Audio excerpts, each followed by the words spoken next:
¿Qué tal? Buenos días, buen martes. Deseo que tengan ustedes un buen martes. ¿Cómo están? ¿Bien?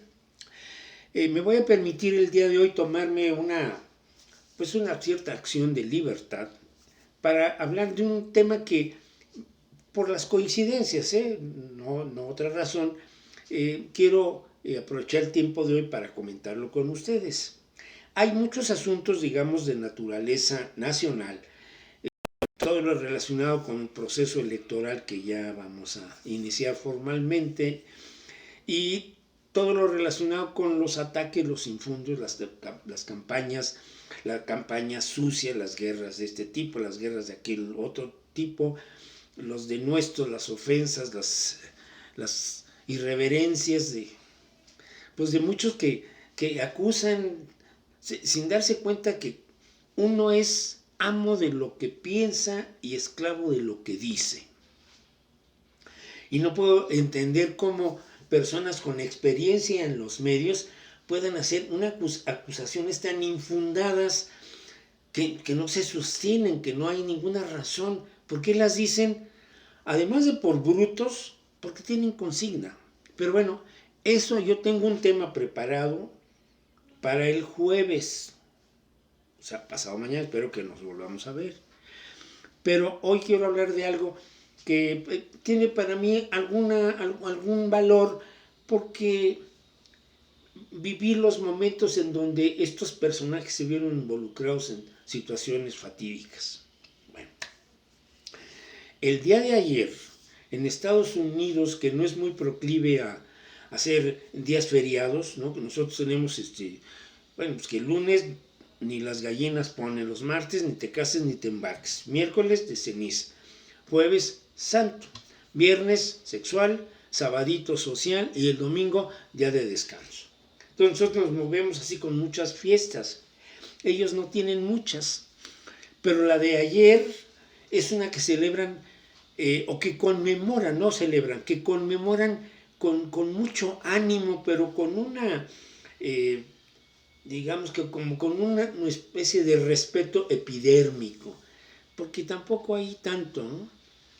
Me refiero a que ayer fue el día del memorial dedicado al doctor Martin Luther King Jr., aquel ministro bautista, activista político muy importante, defensor de los derechos sociales, derechos civiles en Estados Unidos, y que su presencia se empezó a hacer cada vez más evidente, importante y significativa a partir de 1955 y participó en varias de las acciones pacíficas todas, en donde la comunidad afrodescendiente estaba pues pidiendo igualdad de trato y la integración de la sociedad estadounidense.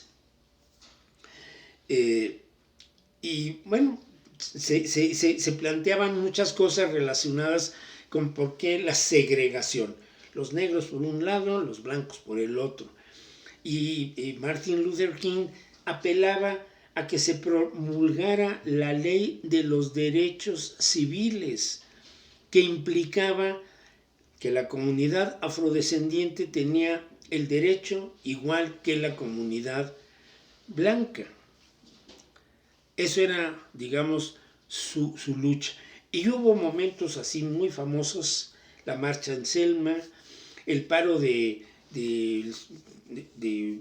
digamos, sí, una huelga que hizo la comunidad afrodescendiente en Alabama, en Montgomery, en donde dijeron, ya no nos vamos a subir a los camiones de transporte público y vamos a ir caminando hasta nuestros trabajos, por la manera en que nos tratan, por la manera en que nos hostilizan, por la manera en que nos humillan, por la manera en que nos ofenden. Y entonces eso fue algo que nadie creía que era posible, porque si no les va a dar flojera, van a querer subirse al camión. Y entonces los dueños de los camiones dijeron, oigan, pónganle atención a esto, nos van a dejar aquí, tenemos todos los camiones parados, porque había servicio de transporte para los blancos, pero realmente la población que más movilizaban era la comunidad de empleados o empleadas domésticas, trabajadores, encargados de gasolinerías, de algunos almacenes, bodegas en el campo, que era la comunidad afrodescendiente. Bueno. Y entonces, bueno, este señor se va haciendo cada vez más importante, más importante, más importante, y decide, junto con la opinión, el apoyo, el respaldo de otros de sus, pues no seguidores, sino colaboradores, de hacer y convocar la gran marcha por la igualdad hacia Washington en el año de 1963. Fíjense, 1963. Yo tenía 19 años y me acuerdo que en la familia el abuelo comentaba la importancia de esa marcha y la importancia de lo que había ocurrido en ese momento. Es muy recordado y yo creo que gran parte del ceremonial de la conmemoración, repito, del día de ayer en Estados Unidos es que él dio un discurso histórico, memorable, una de las piezas de oratoria más prestigiadas en la historia de la civilización contemporánea, ¿no? Y empezaba algo así como diciendo, I have a dream, ¿no? Yo tengo un sueño. Y en el sueño hablaba de cosas que estaban en los postulados del movimiento que genera la Revolución Francesa en el siglo XVIII. Igualdad, fraternidad y libertad. Y aquí yo tuve un sueño, o tengo un sueño, el sueño en el que todos somos iguales, en el que todos tenemos las mismas oportunidades, en el que todos tenemos derecho a la libertad y al beneficio de la vida, ¿no? Así era. Pero en ese mismo discurso, él declara algunas cosas que son muy importantes. Entre ellas, y ese es el motivo de la presentación del programa de hoy, ¿no? Cuando se comete una injusticia en alguna parte, se amenaza la justicia en cualquier parte. Y lo decía porque comentaba la situación realmente oprobiosa en donde Estados Unidos, una potencia nuclear, que había tenido el fracaso de Corea, pero estaba metida ya en Vietnam, y estaban llevándose a jovencitos de 18 años. Esos jóvenes que en los bares, en los antros, no los dejan beber porque no tienen la edad, a los 18 años están perfectos para, vámonos, a Vietnam. Y entonces empezó a ver la resistencia de la juventud de Estados Unidos al decir, no, yo no quiero ir a esa guerra porque a mí no me han hecho nada los vietnamitas, ni los conozco, ni sé qué color son, pero yo no voy a ir a una guerra injusta para defender los intereses económicos de los gobernantes. Empezaron a quemar las cartillas de reclutamiento y muchos para evitar que era un reclutamiento a fuerzas, ¿no? Como la leva en los tiempos de Porfirio Díaz, ¿no? De que tú vente, y levantaban a la muchachada para irse a formar parte de las fuerzas militares. Y en el caso de Estados Unidos, muchos de estos jóvenes se fueron y cruzaron la frontera a Canadá para salvarse de la persecución que se hacía de vámonos a la guerra en Vietnam. Y entonces Martin Luther King decía, en ese discurso dijo que no sentía proporcional la disputa que había en donde una potencia nuclear como Estados Unidos enfrentaba a un país prácticamente en condiciones todavía de economía agrícola y que les estaban destruyendo, así lo decía, acres de sus cultivos, sus bosques con napalm y contaminando las aguas de sus ríos, sus lagos, sus arroyos. Eso no debe ser, eso es injusto. Y entonces él levantaba la voz y en esa ocasión, además de hablar de los derechos de la comunidad afrodescendiente, hablaba de la importancia de que se respetara a los demás países. Y, y eso le molestaba más a la comunidad blanca. Que peleé por los afroamericanos, sí, está bien que peleé por ellos, así están peleando desde hace 100 años o 200 años, me vale gorro. Pero que nos estén, que él diga, que invite al mundo a que el mundo está mirando, porque entre las cosas muy afortunadas de esa pieza de oratoria, dijo lo siguiente, ¿no? Llega el momento en el que el silencio se hace cómplice o traición. Eso es clave, ¿no? Hay momentos en que debemos decir, o no voltear a ver a otro lado, ¿no? Decir, me voy a poner atención en esto, ¿por qué? Porque no está en la puerta de mi casa, pero está en el planeta que habito. Y voy a ponerle atención. Y todo esto, la razón de rememorar a este hombre, que en 1964, un año después, se promulga la ley. La promulga Lyndon Baines Johnson, porque en el 63 asesinan a Kennedy, en 22 o 23 de noviembre de 1963. Estaba joven, les digo, en la Ciudad de México.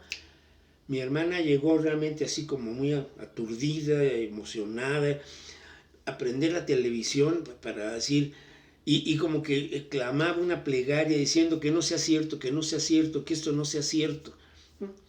Estaban dando la noticia de que le habían disparado al presidente Kennedy, que un año antes había estado en la Ciudad de México, había caído bien, había ido a la Basílica de Guadalupe.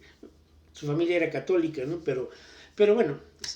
Y luego en el 64 a Martin Luther King, por esta lucha a favor de que se pacificara la situación en Vietnam, recibe el Premio Nobel de la Paz.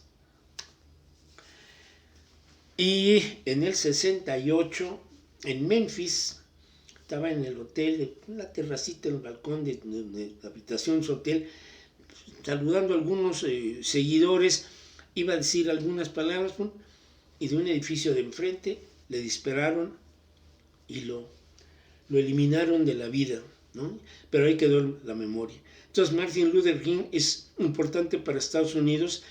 Los blancos lo ven como alguien que habla de la igualdad, pero niegan lo más que pueden o tratan de ocultar las palabras en contra de la política económica basada en la guerra de Estados Unidos. Y ustedes, con toda justa razón, van a decir, bueno, ¿y a qué viene todo esto? A la Franja de Gaza, al asunto que se está ventilando en la Corte Penal Internacional de La Haya, en donde Sudáfrica, que entiende lo que fue el apartheid, ha entablado una demanda contra el Estado sionista de Israel por este ataque verdaderamente injusto, cruel, sanguinario contra la población de Gaza. Que porque está en pleito con algunos, sí, pero a los que está matando no tienen mucho que ver con ellos. ¿Sí? No tiene mucho que ver con ellos. Es la población, son niños, son señoras, son ancianos. Entiendo que son 24.300 personas las fallecidas en estos ataques, en estos bombardeos. Una potencia nuclear que es el Estado de Israel combatiendo contra una población que no tiene realmente los recursos militares y el poco armamento que pueda tener esta representación, digamos, miliciana que jamás, pues no se compara. Es algo tan desproporcionado como era lo de Vietnam. Pero, y yo ya lo había dicho, ¿no? En un programa que dice detengan la barbarie. Pero esta vez el mundo está mirando. El mundo está mirando. Y entonces por eso tantas manifestaciones en varias ciudades y varias capitales del mundo a favor de Palestina y diciéndole a Israel, ya bájale, mano, no abuses. Y la acusación es como cualquier persona, ¿no? A mí me acusan de esto y yo digo, no, pero la acusación ahí queda, y aunque después quede yo exonerado, no era cierto y todo, pero ahí se queda, porque hubo una noticia, hubo un comentario, hubo un rumor, hubo una conversación en donde apareció esto. Y para Israel queda en su expediente que una nación como que es Sudáfrica, respaldada por otras voces y otros países, presentan una denuncia por genocidio. Eso es una cosa muy seria. Y el problema es que eso se va a escalar. Ya ven, ya está pasando ahí el asunto con los Houthis, los ataques a Yemen, los ataques que están haciendo contra los barcos en el Mar Rojo, que Irán ya por ahí quiere participar y que Turquía también dice, bueno, ¿qué traen? Las guerras empiezan así en un conflicto entre dos y luego se junta la pandilla y se juntan los cuadernos y vámonos, cuates, a darle. Y ahí es un riesgo para todos nosotros. Así que no guardemos silencio. Podemos estar a favor de una causa o a favor de la otra. Eso es correcto. Pero no guardemos silencio. Porque minimizar el conflicto, invisibilizarlo, es hacerle mucho daño a la justicia, al derecho internacional que debiera ser respetado, y al sufrimiento de la población de Gaza, que desde 1948 los traen azorrillados. Desde 1948. Cada rato los han ido empujando. Eran de este tamaño, Palestina ahora es de este tamaño, y todavía de ahí los quieren sacar. Bueno, muchas gracias. Ya me voy. Nos vemos el jueves. El jueves tengo temas nacionales, pero pensé que era importante hablar de este hombre que fue Martin Luther King, que pues fueron años muy complicados. Yo lo sé, ¿no? El asesinato de Kennedy, y luego el conflicto en Vietnam, y luego el asesinato de este mismo doctor Martin Luther King, y un año después va a ser el asesinato de Robert Kennedy, y otras muchas cosas que pasaban. Ese 68, inolvidable para nosotros por el asunto de Tlatelolco, pero que había pasado la revuelta de mayo en París en ese año, y el asunto de Berkeley, y el asunto de Chicago, las universidades en Estados Unidos, donde también se provocaron un montón de asuntos y de injusticia y de golpes y de lastimaduras y de descalabros, porque la gente protestaba contra la guerra de Vietnam. Ahora hay acusaciones terribles, ¿no? Los representantes republicanos en el Congreso de Estados Unidos dicen, la gente que esté a favor de Palestina, que los despidan del trabajo. ¿Qué pasó? ¿Dónde está la libertad de conciencia y la libertad de palabra? ¿Y la libertad de pensamiento? Ya pues. Bueno, así las cosas. Pero el jueves nos vemos para hablar de mi México querido, y que tengo algo que decirle a alguien que está aquí en el juego de las elecciones. Ya me voy, se portan bien y nos vemos el jueves. Cuídense mucho y como siempre, muchas gracias y pórtense bien.